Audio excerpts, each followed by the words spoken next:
Our elders used to say that a woman's loyalty is tested when her man has nothing, while a man's loyalty is tested when he has everything. This is the story of Ndidi and Chigozie. Watch to see how a single decision turned their lives upside down. In a quiet village where the rhythm of life was dictated by the seasons, there lived a couple named Ndidi and Chigozie. They had been inseparable. Ndidi had stood by Chigozie through thick and thin. When they couldn't afford food, Ndidi would go hungry, making sure Chigozie had something to eat.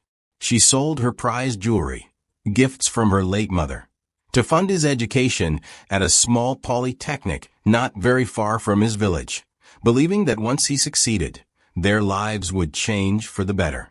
Eventually, Ndidi got pregnant for Chigozie, and without a proper traditional marriage, she moved into his small house. Ndidi and Chigozie started their life together. They were young, bound by love, and shared dreams. Ndidi was everything Chigozie had ever wanted in a wife, loyal, hardworking, and loving. Over the years, they were blessed with 3 beautiful daughters, and although Chigozie had always longed for a son, he adored his girls. Or at least, that's what he let Ndidi believe. Ndidi, however, never took his quiet longing for a son lightly. She saw the way Chigozie's eyes would light up when other men in the village played with their sons. She knew he secretly wished for a boy, but he never made it a point of contention. To her relief, he loved their daughters dearly, or so she thought. Ndidi had sacrificed everything for her family. She gave up furthering her education, sold her personal items to support the household when times were tough, and made countless other sacrifices without hesitation. Then one day, everything changed.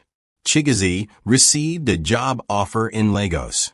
It was a dream come true, a chance to move up in life and provide a better future for his family. Ndidi encouraged him to go, even though it meant she and the children would remain behind in the village.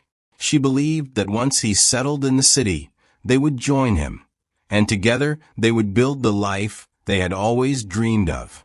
Chigozie left for Lagos with promises to return, but those promises would soon be forgotten.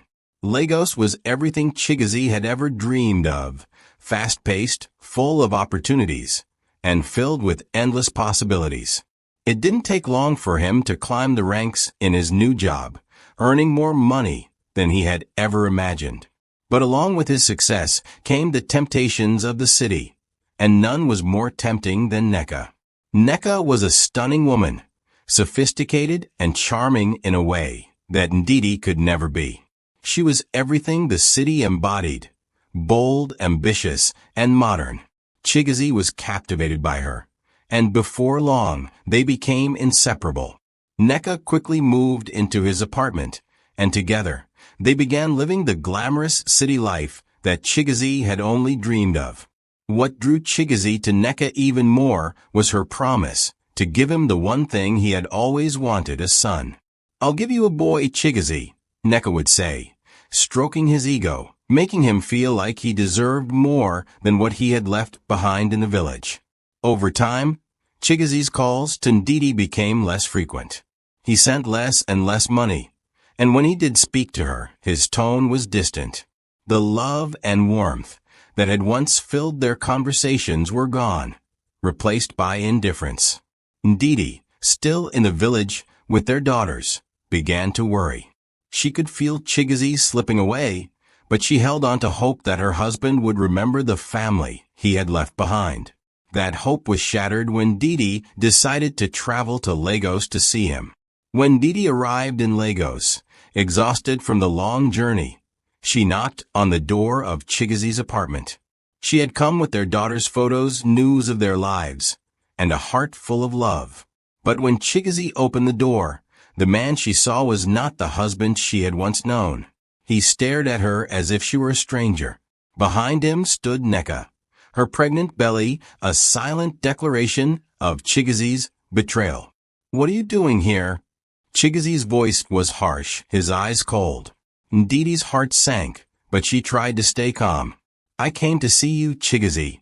It's been so long. The girls. The girls? Those good-for-nothing daughters of yours. Chigozie spat, cutting her off. I have no use for daughters. I need a son, Ndidi. Nneka will give me a boy, something you never could. Ndidi was speechless.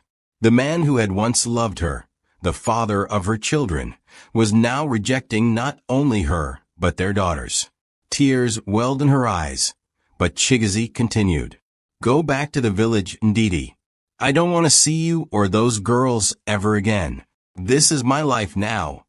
With those cruel words, Chigozie slammed the door in her face, leaving Ndidi standing alone on the doorstep, heartbroken and betrayed. Chigozie's life with Nneka seemed to be everything he had hoped for.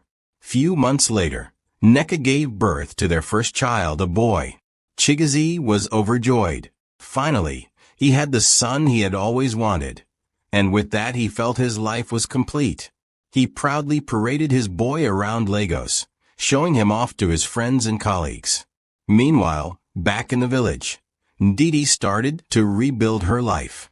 A kind woman she had once helped introduced her to a wealthy widower, Chief Nkem, who had 2 sons and was looking for a wife. Although he was much older, Chief Nkem was a good man, loving, generous, and devoted to Ndidi and her daughters. They got married, and Chief Nkem treated her daughters as his own. The chief's wealth and influence opened doors for Ndidi and her family. They moved to Canada, where the girls thrived in their new life, and Ndidi finally found the peace and happiness that had been denied her for so long. 5 years later, Nneka welcomed her second child, a girl. Chigozie was quite happy about it. He felt this made their family seem even more perfect. Chigozie believed that he had finally built the life he deserved. But beneath the surface, things were not as perfect as they seemed. Nneka had become more distant over the years, her love for Chigozie slowly fading. She spent more time socializing with Lagos elite, constantly seeking out new opportunities to advance her lifestyle. Chigozie, too consumed with his success and the joy of fatherhood, paid little attention to the growing cracks in their relationship. The turning point came when their daughter, now about 8 months old, fell seriously ill. Nneka and Chigozie rushed her to the hospital, where a series of tests revealed that their daughter had sickle cell anemia, a disease typically found in children with the genotype SS. Chigozie was confused. He knew his genotype was AA and Nneka's was AS. How could their child be SS? The doctors explained that for their daughter to have sickle cell anemia, both parents would need to carry the sickle cell trait, which made no sense given Chigozie's genotype. The revelation gnawed at him. It didn't add up. Driven by suspicion and fear, Chigozie decided to take a DNA test for both of his children. When the results came back, his world shattered. Neither the boy nor the girl was his biological child. Nneka had been unfaithful all along, deceiving him into believing that he had fathered both children. Chigozie confronted Nneka, and she finally admitted the truth. She had been having affairs with several men since before their son was born. Both children were fathered by 2 different men, not Chigozie. The realization crushed him. The woman he had left his first wife and daughters for, the woman who had promised him the son he had always wanted, had deceived him from the very beginning. The weight of his choices came crashing down on him. He had abandoned Ndidi and their daughters, sacrificed his family, and turned his back on those who had loved him unconditionally for a life that was built on lies. Years later, a broken and lonely Chigozie returned to the village, hoping to find Ndidi and his daughters. He had lost everything in Lagos, his job, his wealth, and any trace of the glamorous life he had once valued above all else. But when he arrived at the house they once shared, he found it empty.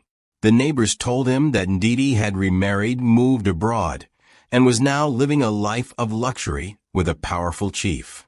His daughters, the same ones he had rejected, were excelling in school in Canada. Chigozie spent weeks trying to locate them, hoping for a chance to apologize. But it was too late.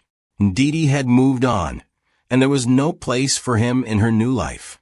He wandered the village, haunted by the memory of the woman who had once loved him so selflessly, and the daughters he had so cruelly discarded. Now alone and filled with regret, Chigozie realized the bitter truth.